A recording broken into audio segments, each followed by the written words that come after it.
CMG 14. Shock and hypoperfusion.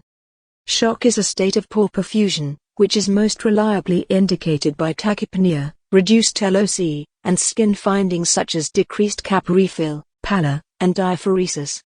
Note: low BP in isolation from other signs of shock may be benign. Hypotension may be a late sign of life-threatening shock, especially in the setting of a major trauma. Chronically hypertensive patients in shock may present with a normal BP. Patients with suspected brain injury should have their systolic BP maintained at 100 or more regardless of underlying type of shock. Treatment for hypovolemic shock. Non-hemorrhagic. 1. Optimize oxygenation to SpO2 of 94% or more. 2. Early and rapid transport to definitive care. 3. Manage underlying cause wherever possible, according to appropriate CMG. 4. Intravenous or intraosseous fluids to maintain systolic BP of 90. Treatment for hemorrhagic hypovolemic shock. 1. Optimize oxygenation to SpO2 of 94% or above. 2. Control bleeding, apply arterial tourniquet, pelvic splint, pack and apply wound pressure, realign long bones, where indicated. 3. Manual spinal precautions. Do not delay definitive care or transport to facilitate spinal immobilization. 4. Minimal warm, intravenous or intraosseous fluids to maintain systolic BP of 90. Note: adrenaline infusion is not indicated in the trauma patient. Note: all hemorrhagic shock patients require early, rapid transport to definitive care. Absolute minimum scene time is warranted. All interventions should be considered with a view to minimizing time to definitive control of bleeding. Consider performing interventions en route. Cardiogenic shock. Cardiogenic shock is caused by a decreased pumping ability of the heart. Some causes of cardiogenic shock include AMI, dysrhythmias, and drugs. Treatment of cardiogenic shock. 1. Optimize oxygenation to SpO2 of 94%. Do not hyperoxygenate. 2. 12-lead ECG. 3.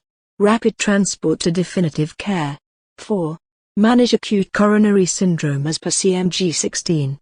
5. ICP to treat significant arrhythmias as per appropriate CMG.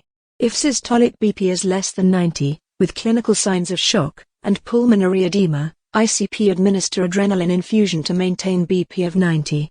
Intravenous or intraosseous fluid is not indicated. If systolic BP is less than 90, with clinical signs of shock and no pulmonary edema, administer 250 to 500 milliliters intravenous or intraosseous fluid. If positive response, repeat to maintain BP of 90. If patient is unresponsive to fluid, ICP to consider adrenaline infusion. Distributive shock.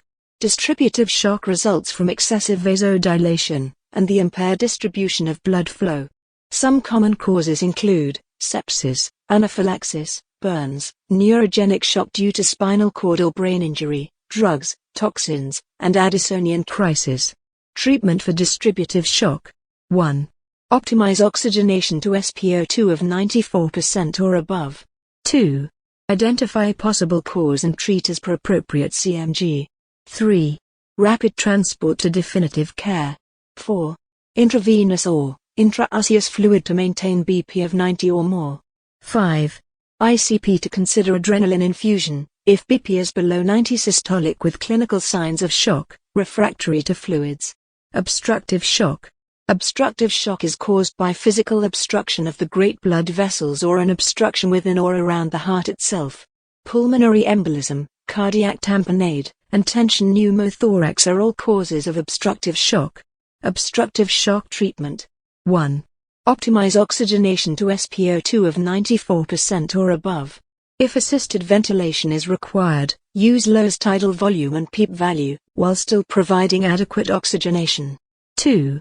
ICP to decompress tension pneumothorax if suspected. 3. Early, rapid transport to definitive care. 4.